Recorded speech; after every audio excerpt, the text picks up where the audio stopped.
Hindi ba nahihiya si BBM nito mga kababayan? May ipapakita tayo sa inyo na isang napatalino na ebidensya mga kababayan na etong si Leni Robredo aka Santa Mama ay tinalo na si Ngagva mga kababayan sa popularity. Oh!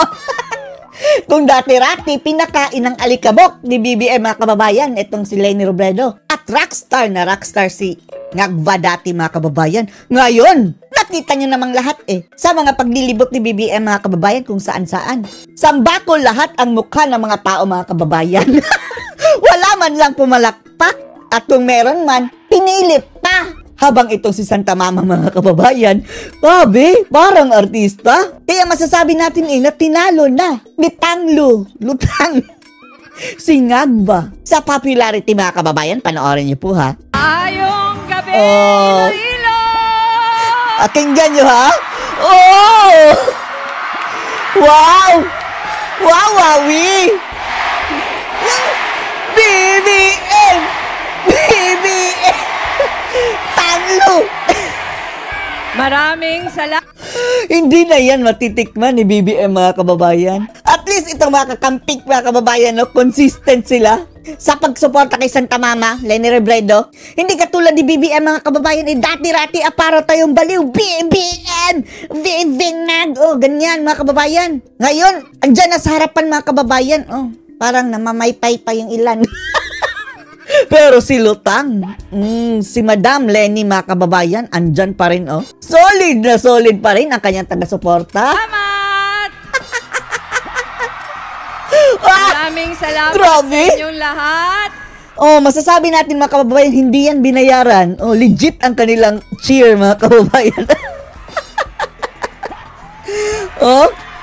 Hindi kagaya nung kay BBM, di ba after na napahiya sa mga kababayan, parang naglikom ng mga tao, binigyan ng mga uniform, ayuda, ganyan. Tapos parang may direktor na pinasigaw ng BBM.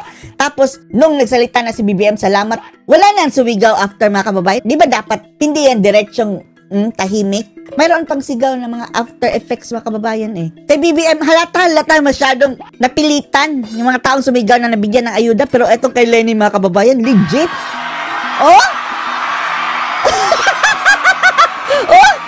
Sigawan ang mga kakamping.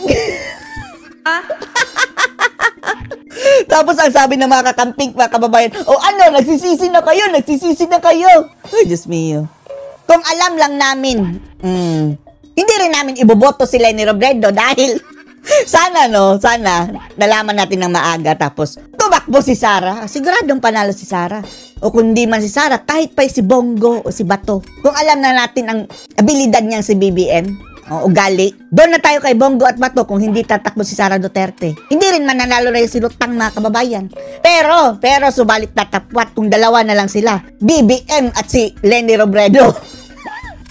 Sa totoo lang mga kababayan, kung alam lang natin, mas mabuti pa sigurong si Robredo ang nanalo. Kahit ayaw natin yung si Lutang Dahil sa 2028 mga kababayan, matatapos na din ang kanyang termino. Pero etong mga Marcos mga kababayan, may balak pang manatili dyan habang buhay. At hindi lang siya nag-iisa. 3 pa sila na nag-aasta ngayong presidente. Kung si Leni, isa lang siya. Ang kanilang Santa Mama. Ngayon mga kababayan, parang halimaw na may 3 ulo. Kanya-kanyang kagat. At pagkatapos niya, mayroon pang tambalustos mga kababayan na nag-aambisyon sa pwesto. And then mayroon pang anak na itago na lang natin sa pangalang Jake Cyrus, Charis Pimpenko, Sandro Marcos. Nasabi ni Baste Duterte mga kababayan, punong-puno daw ang mukha ng pulbo. Tapos hindi daw sinali yung leeg mga kababayan. Happy Foundation Day. Ganyan. Kung sila na lang dalawa ni BBM mga kababayan ang kandidato at si Leni Robredo, baka mag-Leni na lang tayo kung alam na natin ang abilidad ni BBM. Then anyway, pagkatapos sa 2028, aalis na si BBM. Hindi mga kababayan. Kapit-tuko yan sa pwesto tapos 3 pa sila. Pag ang energy nyo natulog ng 3 taon. Buti naman nagising. Sana tumakbo na lang ito si Leni Robredo mga kababayan sa pagkasenador. Natakot Lutang pinatakbo mga kababayan, sina Pagpag at sina Matsing, Diyos mio. Walang kalaban-laban. Ay, yung mga cheldok ng laki ng ngipin. Mga basura, isinuka na ng taong bayan. Ito sila ni malamang pasok pa ito sa senador mga kababayan. At in fairness, hindi sila magkaaway ni Sara Duterte. Hindi rin sila magkaibigan, pero at least hindi sila magkaaway. Hindi pa ngayon. Pero anyway, nananahimik na yung tao si Leni Robredo. Bahala na siya dyan sa kanyang lugar. Buhay na buhay pa din, di ba? Oh, di ba? Hindi ka nahihiya dyan, BBM? Buhay na buhay pa din hanggang May 12 para kay Bam. Buhayin yung mukha nyo. Sa inyo na yan. Pati yung matsing ninyo. Sa inyo na yan. Iko! Ang mga Pagpag at Matsing mga kababayan, Diyos mio, mga ambisyosa, ilang beses nang na-trash at inidoro, ayaw pa rin huminto. Pero maraming salamat. Bakit hindi ikaw ang tumakbo, Tanglu? May tsansa ka pa. At hindi rin namin iboboto. Pwede na rin. Kung ang kapalit mga kababayan ng pagkapanalo nitong si Lutang ay may maalis na isang pwesto ng bagoong Pilipinas. And of course, kakampi sila ni mga kababayan, ni Risa Hontivirus. Pero isa lang din ang maganda dito kay Leni Robredo mga kababayan Hindi pa siya totally nakipagsama-sama tayong babangag muli.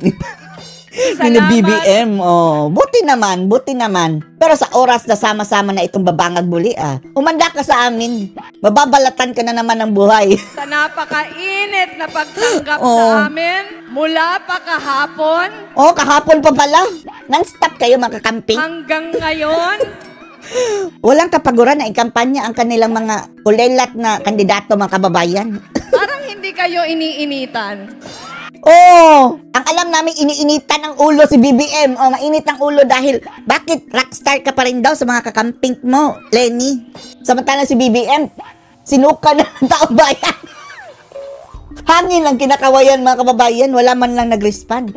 Isinga natin, BBM, patay tahimik man, sabi ng gobernador. Si Lenny mga kababayan, sigawan pa rin. Nagsisinungaling kayo. Liars! Tama! Pero kumpara kay BBM mga kababayan, siguro in terms of corruption, medyo okay to si Leni Robredo. Hindi pa ganun kalala gaya ng BBM.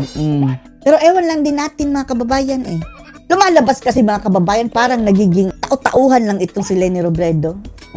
Nakontrolado siya ng Liberal Party mga kababayan, yung kanyang mga desisyon. Parang ang magiging presidente ay ang buong Liberal Party. Yan din delikado niyan. At alam naman natin na isa sa kanilang kakampi doon mga kababayan is isa rin bruha na itago na lang natin sa pangalang Saba.